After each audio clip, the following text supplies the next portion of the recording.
Sir सबसे पहले तो मैं क्रिप्टो करेंसी को लेके आप लोगों के बारे में मतलब आप लोगों को इसके बारे में थोड़ा सा अवेयरनेस देना चाहता हूँ कि क्रिप्टो करेंसी आज के युग की सबसे मजबूत स्थिति लेकर दुनिया में आया है। जब से कोरोना हुआ है तब से हमने देखा है कि क्रिप्टो करेंसी के ऊपर में लोगों ने अपना बहुत ज़्यादा विश्वास दिखाया। और अब बात ऐसी आती कि कई लोग मार्केट के अंदर में ऐसे भी सोर्सेस लेके आ रहे हैं कि आप सर इसको फिज़िकली परचेस कीजिए, ये बिटकॉइन है, ये इथेरियम है। लेकिन कोशिश मैं आप लोगों को ये बताना ये चाहूँगा कि रियल और फेक क्रिप्टो को अगर आपको जानना है तो उसके लिए मार्केट में जिस प्रकार से गोल्ड को पहचानने के लिए हॉलमार्क एक सुविधा है, उसी प्रकार से क्रिप्टो करेंसी को पहचानने के लिए आप कॉइन मार्केट कैप पे जा सकते हैं, कॉइन कैप्रिका पे जा सकते हैं, कॉइन कोडेक्स पे जा सकते हैं। यहाँ पर जाकर आप अगर उनकी दिए हुए है वाइट पेपर के हिसाब से अगर सभी तत्वों पर वो टोकन या वो कॉइन वहाँ पर परिस्थिति में दिखता है, इसका मतलब वो रियल है। दूसरी महत्वपूर्ण बात कि जब कभी भी कोई भी चीज़ अगर सेंट्रलाइज्ड है तो वो चीज़ आपको हमेशा से फेक ही रहेगी, क्रिप्टो की टेक्नोलॉजी बोलती है। लेकिन अगर वो ब्लॉकचेन के ऊपर में परिस्थिति दिखती है कि ये पब्लिक ब्लॉकचेन पे है और पब्लिक ब्लॉकचेन के ऊपर का टोकन या कॉइन ये डिसेंट्रलाइज्ड पद्धति से मार्केट में यूटिलाइज करने में, सर्कुलेट करने में और ट्रेड करने में अगर उपयोगिता रखता है तो हम समझ सकते हैं कि ये फेक नहीं, ये रियल क्रिप्टो है। अब रियल क्रिप्टो की अगर मैं बात करूं सर, तो रियल क्रिप्टो को आप फॉरेक्स में भी ट्रेड कर सकते हैं, रियल क्रिप्टो को इंडाइसिस में, रियल क्रिप्टो को एनर्जीज़ में,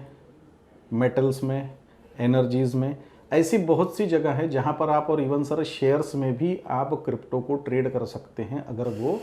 रियल है तो अगर रियल को पहचानना है तो सबसे पहले हमको प्राइवेट ब्लॉकचेन और पब्लिक ब्लॉकचेन के बारे में जानना ज़रूरी है। अब ब्लॉकचेन आज के तारीख में अगर हम बाइनेंस के सीईओ की अगर बात को सुने और पढ़े तो आप गूगल पे देख सकते हैं, उन्होंने कहा है कि इस युग को चलाने के लिए इंटरनेट से भी बड़ी अगर कोई सुविधा है उसे ब्लॉकचेन कहते हैं। और ब्लॉकचेन आने वाले समय की हमारे पूरे लोगों की सबसे बड़ी ज़रूरत है सर। तो रियल और फेक अगर क्रिप्टो को आपको पहचानना है तो सबसे अच्छी जगह है सर कि आप एक्सचेंज पे जाएं, कॉइन मार्केट कैप पे जाएं और ब्लॉकचेन पे जाएं, आपको रियल और फेक की परिस्थितियाँ समझ में आ जाएगी सर। जैसे पुराने समय में जो ट्रेडिंग होता था, जो बिजनेस होता था वो बार्टर सिस्टम से होता था, तो क्रिप्टो करेंसी का जो बिजनेस सिनेरियो है वो सिनेरियो किस तरह से बेसिकली होता है, किस तरह से हो सकता है, क्या ऑप्शन है उसके बारे में कुछ क्लैरिफाई कीजिए कि एक इंडिविजुअल जो इन्वेस्ट कर रहा है उसके पास क्या क्या ऑप्शन है, उसमें इन्वेस्ट करने में किस तरीके से वो इन्वेस्ट कर सकता है क्रिप्टो करेंसी में। देखिए सर, मैं तो बहुत छोटी सी बात कहूँगा कि आज अगर देश और हमारे माननीय प्रधानमंत्री जी अगर ब्लॉकचेन टेक्नोलॉजी के ऊपर में बहुत ज़्यादा प्रभावित कर रहे हैं और लोगों को बोल रहे हैं कि आप इस दिशा में जाएं, तो सर उनका देखने का नज़रिया बहुत बड़ा है, बहुत एडवांस है। और मैं ऐसे मतलब अपने आप को नसीबवान समझता हूं कि इतने अच्छे हमको आज प्रधानमंत्री मिले हैं जिन्होंने आने वाले जनरेशन के लिए एक बहुत अच्छी सुविधा का अच्छा स्टेप लेने की कोशिश कर रहे हैं सर। आज आप पूरी बैंक्स की अगर बात करेंगे तो इंडिया के अंदर की जितनी भी बैंक्स हैं उन्होंने ब्लॉकचेन टेक्नोलॉजी को अडॉप्ट किया है। और वो करना इसलिए भी ज़रूरी है, क्योंकि ब्लॉकचेन्स के ऊपर में कोई चीज़ जब रखी जाती है उसमें ना कोई प्रकार से डिलीट किया जा सकता है, ना उसमें कोई एडिट किया जा सकता है। तो इससे पारदर्शिता क्लियर हो जाती है कि आपके साथ किसी प्रकार की कोई लापरवाही या फिर कोई स्कैम नहीं होगा। तो सबसे अच्छी बात मैं आपको बता देना चाहता हूँ कि बार्टर सिस्टम जो पहले के ज़माने में था, हमारी व्यवहारिकता जो चालू हुई थी वो बार्टर सिस्टम से हुई थी, जिसमें किसी प्रकार का मध्यस्थी कोई व्यक्ति होता नहीं था, एक विश्वास पर वो लेन देन हुआ करता था। फिर सर ज़माना जैसे 20 साल आगे बढ़ा तब हमने देखा कि सिक्कों के बीच में व्यवहार राजा महाराजाओं के हुआ करते थे। फिर हम पेपर करेंसी में आए और जैसे ही हम पेपर करेंसी में आए हमारे बीच में मिडल मैन व्यक्ति खड़ा हुआ, जिसे हम सरकार भी कह सकते हैं और जिसे हम रिजर्व बैंक भी कह सकते हैं, जो हमारे व्यवहारिकता के बीच में आए। और जब ये व्यवहारिकता के बीच में आए सर, तो हमारे लिए वेरिफिकेशन का कोई पार्ट, कोई लेन देन का कोई अगर व्यवसाय और पार्ट हो तो हम वो बैंक में देख सकते थे। लेकिन बैंक में देखने के बाद में भी हमको ये सब चीज़ें समझ में आई सर कि कहीं ना कहीं ये व्यवस्था बहुत ज़्यादा असुरक्षित है। क्यों? क्योंकि जब कभी भी दो लोगों के व्यवहारों के बीच में तीसरे व्यक्ति का आना होता है, इससे साबित हो जाता है सर कि ये कहीं ना कहीं आने वाले समय में धोखादायक हो सकता है। और आज आप supreme court, high court, session court, district court, बड़े बड़े कोर्ट्स में आप देखेंगे सर कि केसेस 420 से लेके बड़े बड़े स्कैम्स सर इसी माध्यम से होते हैं। जहाँ पर भी मिडल मैन रहेगा वहाँ पर अव्यवस्था और असुविधा का तो प्रमाण आपको दिखेगा और स्कैम्स तो बहुत बड़े लेवल पे होंगे। लेकिन सर बार्टर सिस्टम ये साबित करता है कि हर व्यक्ति के प्रति एक विश्वास संपादन किया जाता था, जो काम के अगेंस्ट में लोग व्यवहारिकता में आते थे। बस उसी का सुधरा हुआ टेक्नोलॉजिकल स्वरूप है आज क्रिप्टो करेंसी। और सर आपने क्रिप्टो करेंसी का रेट तो देखा ही है। माननीय सतोशी नाकामोतो जिनके माध्यम से हमने बिटकॉइन को 2009 में स्टैंड होते देखा, तो ट्रेडरों ने उसका जम के इस दुनिया में फ़ायदा उठाया सर। आज ऐसे ट्रेडर्स जो इस चीज़ का नॉलेज रखते थे, पढ़ते थे, आज उन्होंने उस बिटकॉइन की कीमत जो मात्र 6 रुपया थी,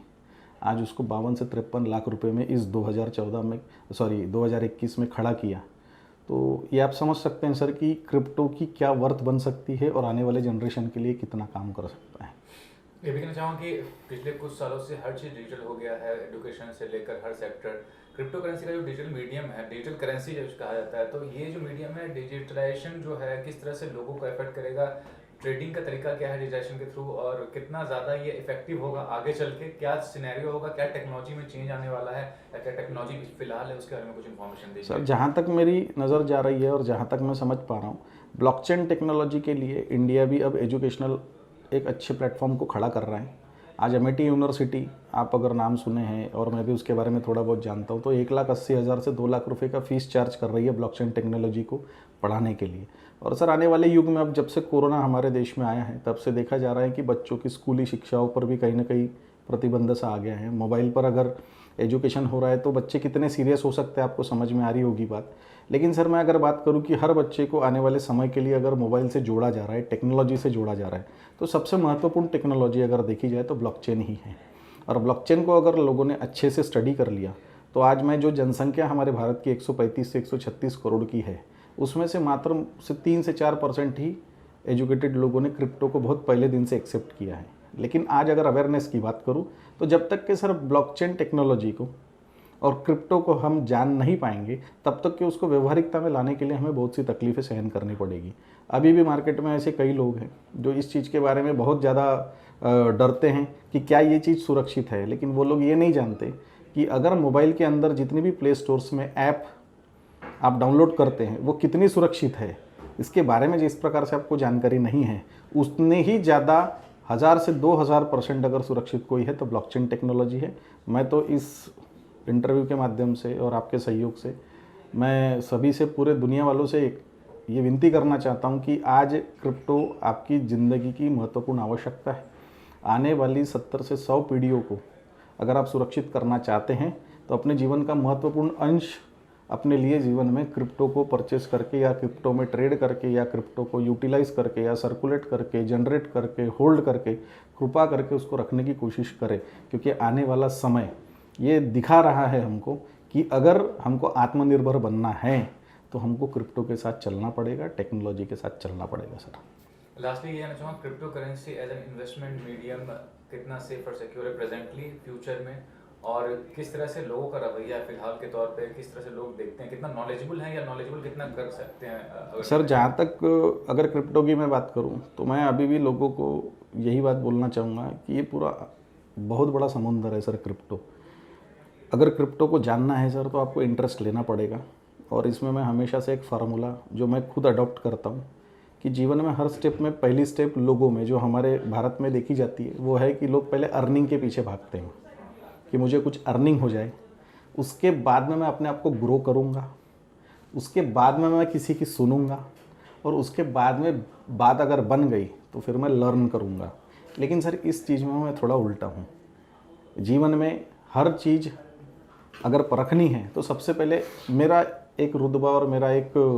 सोचने का नज़रिया यहाँ जाता है कि जीवन में सबसे पहले किसी चीज़ का आप लर्न करिए, उसको पढ़िए, उसके बाद जो उसके जानकार है, जो उसके बारे में बात बता रहे हैं, उसको आप सुनिए। तो फर्स्ट होता है लर्निंग, सेकंड होता है लिसनिंग,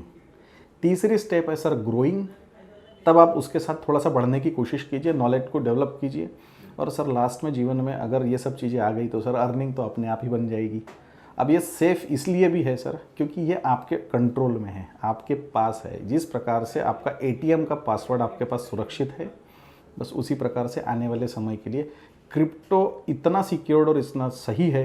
कि ब्लॉकचेन टेक्नोलॉजी को इस वर्ल्ड में कोई चैलेंज नहीं है sir. This is the future of our Indian progress and Indian freedom. So इतना ही सर, बस आज आपके लिए मैं क्रिप्टो के ऊपर बोलना चाह रहा था, तो आपने संधि दी है उसके लिए sir thank you very much.